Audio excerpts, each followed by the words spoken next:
우리 옆에 계신 인사합시다. 기쁘다 구주 오셨습니다. 예, 성탄절 말씀을 준비하는데 어제 성탄절냐 발표회가 너무 행복했어요. 그렇죠? 예, 못 보신 분들은 어떡하나? 방법은 없죠. 뭐 유튜브에서 다시 보세요. 네.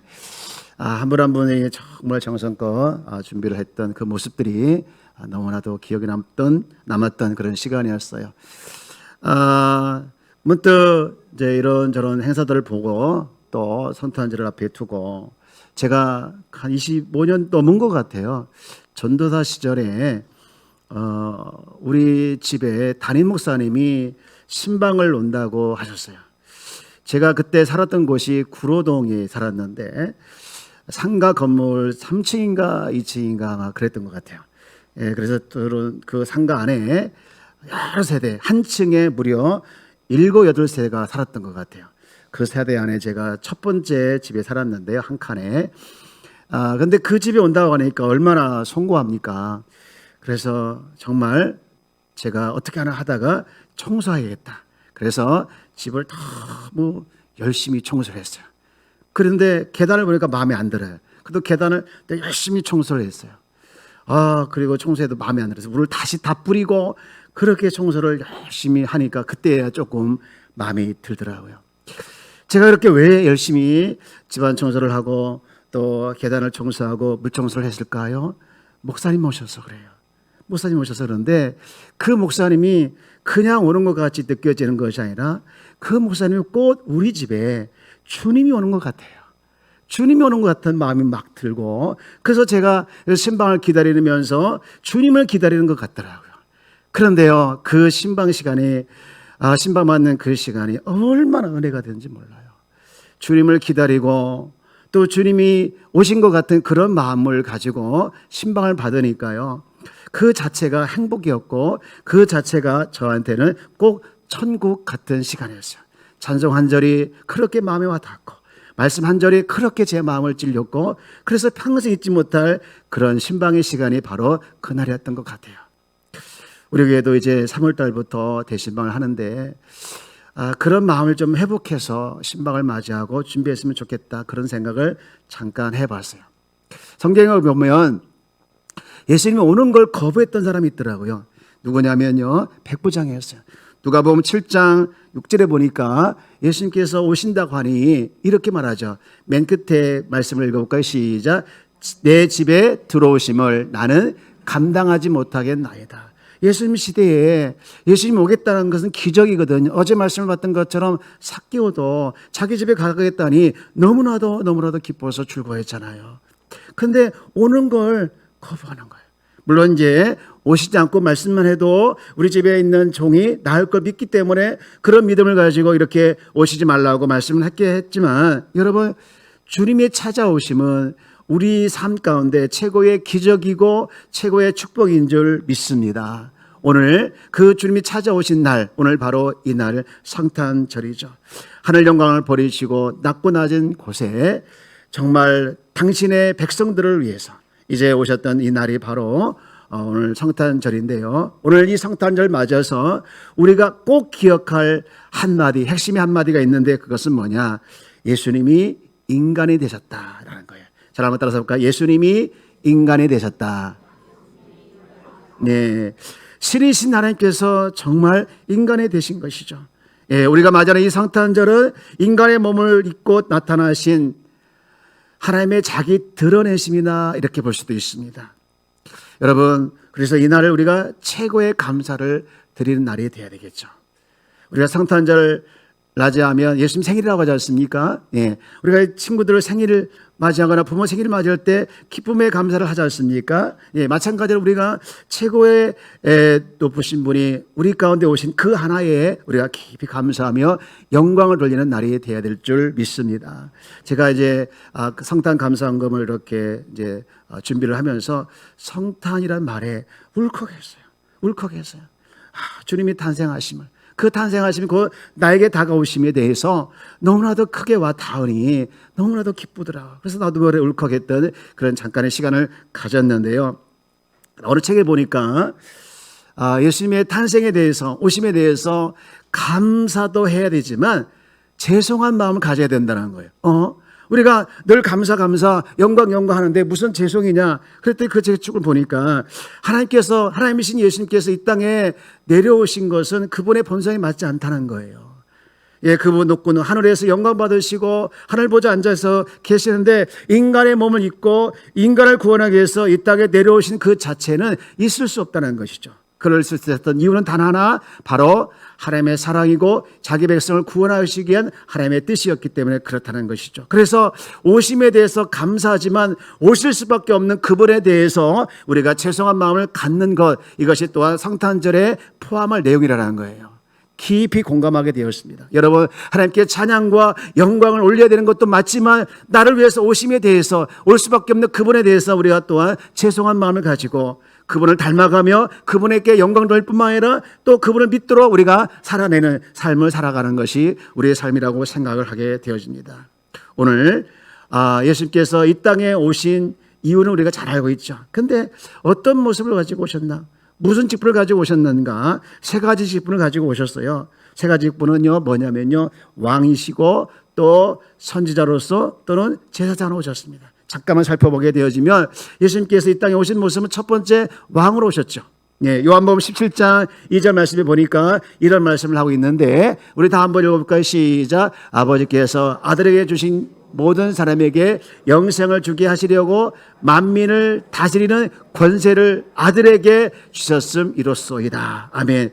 왕은 누굽니까? 나라를 다스리는 사람이죠. 왕은 누굽니까? 그 나라의 백성들을 다스리는 사람이 왕이죠. 이 땅에 어둠의 권세 아래에 지배를 받으며 그 권세에 따라서 살아가고 있는 인간들을 위해서 하나님께서 통치하시고자 새로운 왕을 이 땅에 보내셨는데 그분이 바로 예수님이시죠. 여러분, 우리가 예수를 믿으면 예수님의 통치 아래에 있는 겁니다. 시편 기자는 그래서 이런 고백을 하죠. 예수님에 대해서 이렇게 말하죠. 왕이신 나의 하나님이여, 내가 주를 높이고 영원히 주의 이름을 송축하리로다. 여러분, 예수님이 여러분에게 누구입니까? 왕이심을 고백하길 주 여러분 축복합니다. 왕으로 오셨고 왕이십니다. 그래서 동방박사들이 와가지고 경배할 때 그분에게 예물 드릴 때 뭐라고 합니까? 유대인의 왕이여 어디 계시냐고 물었잖아요. 예수님은 이 땅에 왕으로 오셨죠. 그런가 하면 두 번째 예수님께서 이 땅에 오신 것은 선지자로 오셨습니다. 한번 같이 읽어볼까요? 선지자로 오셨다. 예, 선지자라는 말은 하나님의 보내심을 받은 자, 그런 의미를 가지고 있어요. 예수님은 하나님의 보내심을 받은 자로서 우리를 깨워주시고 우리를 일깨워 주시기 위해서 또 우리를 인도하시기 위해서 이 땅에 오셨는데요. 한 번은 많은 사람들이 예수님의 능력을 보고서 그분에게 뭐라고 이야기했는가? 요한복음 6장 14절에 보니 이렇게 말을 하고 있더라고요. 그 사람들이 예수께서 행하신 이 표적을 보고 말하되, 그 다음 같이 읽어볼까요? 시작. 이는 참으로 세상에 오실 그 선지자라 하더라. 그 선지자 맞습니다. 하나님의 보내심을 받은 자 선지자였죠. 하나님의 뜻을 행하고 하나님을 알리려고 오신 그분이 바로 예수 그리스도였습니다. 그리고 마지막으로 예수님께서는 또한 제사장으로 오셨습니다. 한번 읽어볼까요? 시작. 제사장으로 오십니다. 예. 디모데전서 2장 5절 말씀에 보니 하나님은 한 분이시요 또 하나님과 사람 사이의 중보자도 한 분이시니 곧 사람이신 그리스도 예수라. 아멘이십니까? 제사장은 하나님과 사람 사이의 중보자 역할을 하는 사람이 누구냐? 바로 제사장이죠. 하나님과 사람 사이의 유일한 중보자가 누굴까요? 바로 예수 그리스도예요. 예수님이 달려주고 십자가에 피 흘리신 그 이유가 바로 우리가 하나님께 나가는 통로가 되기 위해서 그런 것이죠. 우리가 잘 알고 있는 히브리서 10장 19절 말씀에 보니 이렇게 말씀하고 있어요. 우리 이 부분을 다 한번 읽어볼까요? 시작. 그러므로 형제들아, 우리가 예수의 피를 힘입어 성소에 들어갈 담력을 얻었나니. 중보자이신 제사장이신 그분의 피를 힘입어 우리가 하나님께 나갈 수 있는 길을, 나갈 수 있는 담력을 얻게 되었다는 것이죠. 그러면 이렇게 오신 이유가 뭐냐? 우리가 잘 알고 있지만 두 가지만 살펴보기를 원합니다. 제사장으로서 오셨고 왕으로 오셨고 그리고 선지자로 오셨던 그분이 누구시냐? 왜 오셨는가? 두 가지 이유를 말씀드릴게요. 첫 번째는요, 이겁니다. 한번 읽어볼까요? 시작. 그리스도를 소유하도록 하기 위하여. 그리스도를 소유하도록, 우리가 그리스도를 소유하도록 하기 위해서 오셨다는 것이죠. 오늘 8절 말씀에 보니 이렇게 되어 있습니다. 또한 모든 것을 해로 여김은 내 주 그리스도 예수를 아는 무엇이 지식이 가장 고상하기 때문이라. 여러분, 그리스도를 아는 지식을 가졌다는 것은요, 곧 그리스도를 소유했다는 거예요. 내 주 그리스도를 아는 지식이 가장, 그리고 고상하다 이렇게 했어요. 가장 고상하다. 여기 고상하다는 말은 우리가 흔히 알고 있는 고상하다. 고상하다는 말이 뭐죠? 품위가 있고 또 수준이 있고 그런 의미가 되죠. 근데요, 이렇게 해석하는 건 조금 약해요. 이 고상하다 원문을 보니 이렇게 해석할 수 있어요. 가장 뛰어나다, 최고다, 가장 좋다, 이렇게 해석을 또 할 수 있습니다. 여러분, 그리스도를 아는 것이 최고이고 가장 뛰어나고 가장 좋은 거예요. 바울은요, 이거 사실을 알고서요, 몹시 흥분되고 격앙되어서 이렇게 지금 말씀을 하고 있고, 그래서 그리스도를 아는 지식이 가장 뛰어나기 때문에, 가장 고상하기 때문에, 가장 좋기 때문에 자기가 있는 모든 것을 뭐로 여겼다고 했습니까? 배설물로 여겼다고 했어요. 마치 이런 바울의 흥분된 모습이 어제 우리 주일학교 아이들이 발표하면서 읽었던 말씀 중에 하나 있는데, 우리 어린이들 어제 주일학교 말씀 발표하면서 첫 번째로 읽었던 말씀이 뭔지 알아? 마태복음 13장. 그렇지, 맞아요. 아, 똑똑하네. 그대 이름이 무엇인고?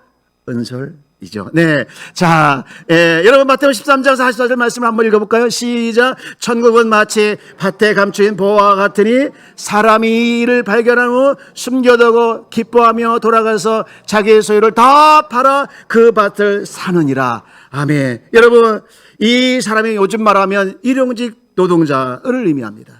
그 사람은요, 남의 집에 가서 이제 밭을 가꾸는 일을 하러 한 거예요. 근데 가꾸다가 보니 뭘 발견한 겁니까? 그 밭 안에 있는 보화를 발견한 거예요. 야, 너무 발견해서 그 보화를 가지고 싶은데 방법이 뭡니까? 그 밭을 사는 거예요. 그래서 돈은 없지만 있는 거 다 털어가지고, 그리고 돈도 빌려가지고 어쨌든 그 보화가 있는 밭을 산 거예요. 그럼 이제 그 보화는 누구의 것이 된 겁니까? 내 것이 된 거잖아요. 밭을 산 게 아니라 그 밭 안에 있는 보화를 산 거예요. 그래서 얼마나 기뻐하겠습니까? 그 말씀이 뭡니까? 마태복음 13장 44절 말씀이에요. 이를 발견한 후 숨겨도 기뻐하며 돌아와서 그 밭을 샀다는 것이죠. 여러분, 여기서 말하고 있는 이 보화가 뭘까요? 이 보화가 뭘까요? 오늘 우리가 알고 있는 예수 그리스도입니다. 여러분, 예수 그리스도를 내가 얻는다는 것은, 예수 그리스도를 내 안에 계신다는 것은 다른 어떤 것보다 바꿀 수 없는 기쁨이요 즐거움이요 감사거리인 줄 믿습니다. 그래서 그는 말하기를, 이 바울은 말하기를 빌립보 3장 9절 보니 이렇게 말하고 있죠. 그 안에 발견되리니 함이니 내가 가진 의는 율법에서 난 것이 아니 오직 그리스도를 믿음으로 말미암은 것이니 곧 믿음으로 하나님께 난 의라 라고 말씀했어요. 예수님을 통하여, 예수님을 소유하니까 내 죄가 다 소멸되고 내 죄값이 다 치료되고 예수님 안에 있는 의를 가졌다는 거예요. 그 의 때문에 내가 하나님의 자녀가 되어졌고, 이제 천국, 내 의로는 천국 문턱에도 못 갔는데 천국 문턱은 물론이고 천국 문 안까지 갈 수 있게 되어지고, 이 땅에 예수님께서 다시 오셔서 심판하실 때 제되고, 그리고 이 땅에서 나의 삶이 그리스도의 의 때문에, 하나님께로 난 의 때문에 내가 뭡니까? 천국 백성으로서 당당하게 살아갈 수 있게 되었다는 거예요. 여러분, 이 사실을 믿으시길 주 여러분 축복합니다. 예수님께서 왜 오셨습니까? 단 하나입니다. 예수님을 우리에게 주려고요. 우리 안에 예수님을 소유하도록 예수님께서 이 땅에 오신 줄 믿습니다. 그런가 하면 우리는 두 번째 이유를 알아야 되는데요. 그러면 예수님이 우리가 소유했다면 우리는 어떻게 살아가야 될까요? 어떻게 살아야 될까요? 두 번째 이유는요, 우리의 주인 되시기 위해서라는 거예요. 한번 같이 읽어볼까요? 시작. 우리의 주인 되시기 위해서. 사도행전 2장 36절 말씀을 한번 읽어볼까요? 그런즉 이스라엘 온 집은 확실히 알지니 너희가 십자가에 못 박은 이 예수를 하나님이 주와 그리스도가 되게 하셨느니라. 아멘. 예수님은 이 땅에 오셔서 우리에게 오셔서 우리의 주인 되셨습니다. 아멘이십니까? 여러분 안에 예수님이 계심을 믿습니까? 아니면 계시나요? 네, 여러분 안에 예수님이 계십니다. 할렐루야. 여러분의 계시는 그 예수님이 누구십니까? 내 인생의 주인이십니다. 내 인생의 왕이십니다. 내 인생의 그리스도입니다. 내 인생의 주권자이십니다. 여러분, 그분이 여러분의 인생을 통치하도록, 그분이 여러분의 인생에 지도하도록 하나님은 우리의 길을 만드신 분 아니겠습니까? 길을 만드시는 그분이 나의 주인 되어서 나를 인도해 주도록 여러분 그 삶을 따라가기를 주의 이름으로 축복합니다. 오늘 세례 받으신 두 분 정말 축하하고 축복합니다. 잠깐 박수 한번 해볼까요? 박수 받았으니까 다음 주에 떡 한번 해야겠네요. 이분들 아까 잠깐 문답을 하면서 제가 은혜를 받은 부분이 하나 있었습니다. 제가 물어봤습니다. 당신들에게 예수님은 누굽니까? 그렇게 물어봤어요. 목사님, 그러면서 교회를 다닌 뒤에 자기의 달라진 모습을 막 설명을 하더라고요. 교회를 오면 너무 좋대요. 교회를 안 오면 불편하대요. 그리고 목장의 모임을 가지면 너무 행복하대요. 너무 좋대요. 그러면서 그분이 하는 말이, 누가 내 안에 있는 거 아니에요? 그러더라고요. 그가 고백하, 누가 내 안에 있는 거 아니에요? 그분의 입장에서, 그분의 수준에서 그가 누굴까요? 그가 고백하는 그분이 누굴까요? 주님이십니다. 그렇습니다. 그 분에게 주님이 찾아가서, 주님이 계시기 때문에 주님 만나러 오면 좋지만 안 만나면 불편해요. 여러분, 주일 빠지면 불편합니까? 이렇게 아멘이 없습니까? 주일 빠지면 불편합니까? 불편하셔야 돼요. 안 불편한 거 있으면 안 돼요. 당당하면 안 돼요. 빠질 수도 있지. 이러면 안 되는 거예요. 하나님 여러분을 기다리십니다. 예배자를 찾으신다고 했잖아요. 예배자 한 사람이 되어서 여러분 나온 거 아니겠어요? 여러분, 우리 인생 가운데 찾아오신 그 주님은, 우리 인생의 가운데 찾아오신 그 주님은 나의 안에 들어오시고, 그리고 나를 통치하시는, 살아 역사하신 예수 그리스도이신 줄 믿습니다. 그분과 이 한 주간도, 이 삶도 살아내는 우리 귀한 성도가 다 되어지기를 주의 이름으로 축복합니다. 이제 말씀을 마칩니다. 기독교와 다른 종교의 차이가 뭘까요? 기독교는 신이신 하나님께서 우리 가운데 친히 찾아오신 겁니다. 그리고 우리 안에 계시고 우리를 인도해 주시는 분이 바로 우리 기독교이고 우리가 믿는 하나님이시죠. 그 하나님은 지금도 살아 역사하셔서 나를 지도해 주시고 이끌어 가실 걸 우리는 믿습니다. 그 주님과 늘 동행하는 저와 여러분들 되어지기를 주의 이름으로 축복합니다. 우리 옛날부터 어른들이 많이 불렀고 또 널리 알려진